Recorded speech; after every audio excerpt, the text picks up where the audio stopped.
tersebut tidak dapat diuruskan kerana sistem yang terganggu. Dah semua lebih kurang macam tu lah. Aku bukan kerja konsep.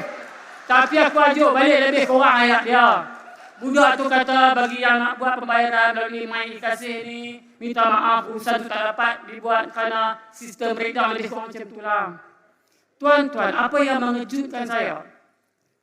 Bila saya tengok berapa puluh keluarga yang dia buat keluar balik gula dalam troli, toyu dalam troli.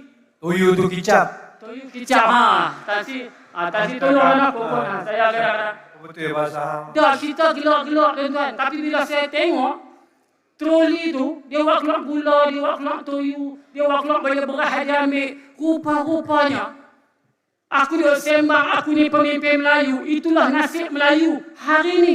Zaman moden. Bangsa aku 100 pun tak ada. Dia terpaksa keluarkan balik beras dalam troli dia. Dia tak ada duit nak bayar. Kalau dia ada duit, dia jaga marah muka dia.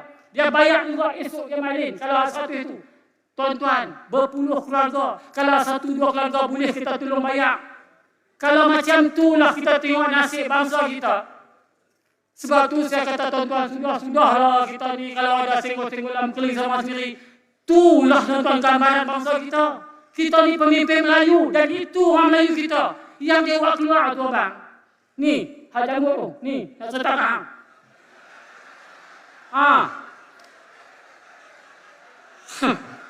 Dia, Pasal nak apa ni? Pasal nampak dia kemas ingat? ni. Yang buat orang Kak dia tu. Yang orang kampung buat keluar ni beras, toyu, gula. Maknanya hak dia nak makan. Sambil dia heret anak dia keluar tu tuan-tuan. Boleh tengok muka mak dia macam mana. Sedih tuan-tuan. Sebab itulah dua benda dulu. Tan Sri Hamid Osman almarhum. Dia selalu sebut dua benda ni. Kita sebagai pemimpin ni tuan-tuan. Ada dua benda ni yang wajib kita penuhi. Jangan beri rakyat miss benda ni. Dia suka guna ayat at'amahu min ju' wa amanahu min khaf. Rakyat ni yang tu dia nak. At'amahu min ju'. Bagi dia makan, jangan beri dia lapar. Biar ada makanan di dapur. Ni sampai beras pun tak ada tuan-tuan. UMNO jangan sekali-kali hilang kuasa. Hari ini baru saya betul-betul sedang UMNO tak boleh kalah. UMNO tak boleh hilang kuasa. Pasal bila UMNO hilang kuasa, beras tempatan pun hilang di pasaran. Tuan-tuan perasan tak? Tak ada beras tempatan. 10 kilo dulu RM23, hari ini RM42. 5 kilo dulu RM13, RM26.